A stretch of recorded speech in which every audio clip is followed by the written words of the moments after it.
For me, you have to start with the acknowledgement of the fact that we are complex individuals and there are Mm. many things in our lives that happen to us and we don't all love them. I love them Mhm. all. We don't love them all. And the things that we don't love, the things that we are ashamed of, embarrassed by, either because we just feel our hard on ourselves or society has sent us a message Mm. in some way that's kind of messy. We Yeah. don't want to talk about that. There's no room for that here.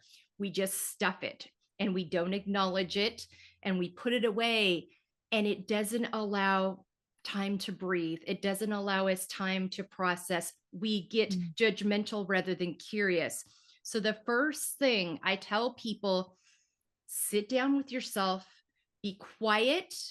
Don't be afraid of the noise that comes up because that's what keeps us. We don't like the noise. It makes us So we keep it uncomfortable. busy, So we busy, busy, just busy. keep busy. And I was the same way.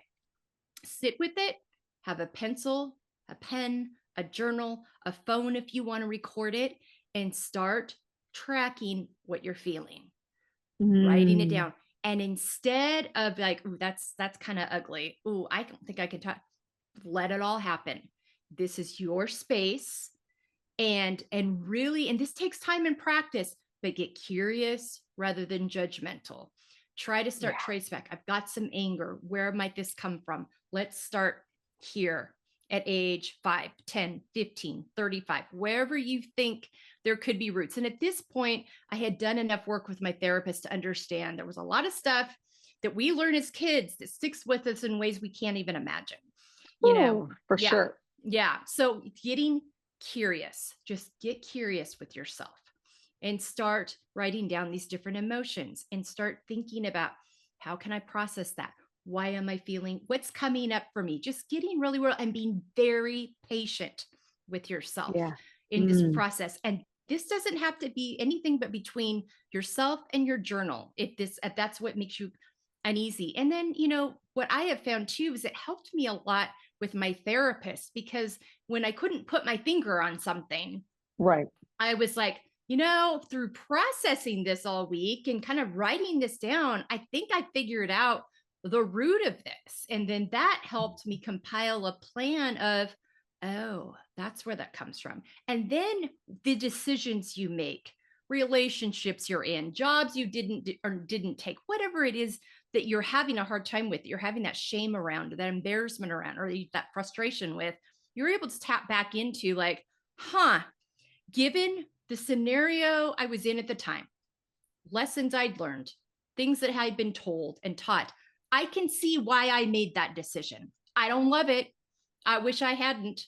I spent some time in this relationship that wasn't really healthy, but I no longer have shame around it. I no Yeah. longer believe the narrative that was said to me about it by my parents, by my church, by this person that was supposed to be my friend. That is a Yeah. narrative. It is not necessarily true. And they've got their own story as to why Hmm. they responded that way. But for me and my story, don't live it. Wish I hadn't camped there for 3.5 years. Also understand why I did it. And I'm not going to shame myself over that anymore. I'm going That's to amazing. acknowledge it. I'm going to own it. I'm going to figure out what I need to do to process it, move through it. Maybe I need to take it. Maybe I'm just angry that I carried it around for so long. I'm going to take this pillow, that brick wall outside underneath my porch. We're going to work the anger out. Because you have to sometimes, with some of these things that are so Totally. deep, you got to find a way to get it out of your body once you've acknowledged it, once you've named it. But it starts with, and it's very simple in terms of terminology, but it's not simple in terms of doing. But this is the beginning of Yeah. understanding your journey and embracing your layers, and Mm. that is where you find your value, you find your beauty, your nuance, and your complexity. One other thing I'll say about it is, quit defining emotions as good and bad. Yeah. Emotions are clues. They can be hard or easier.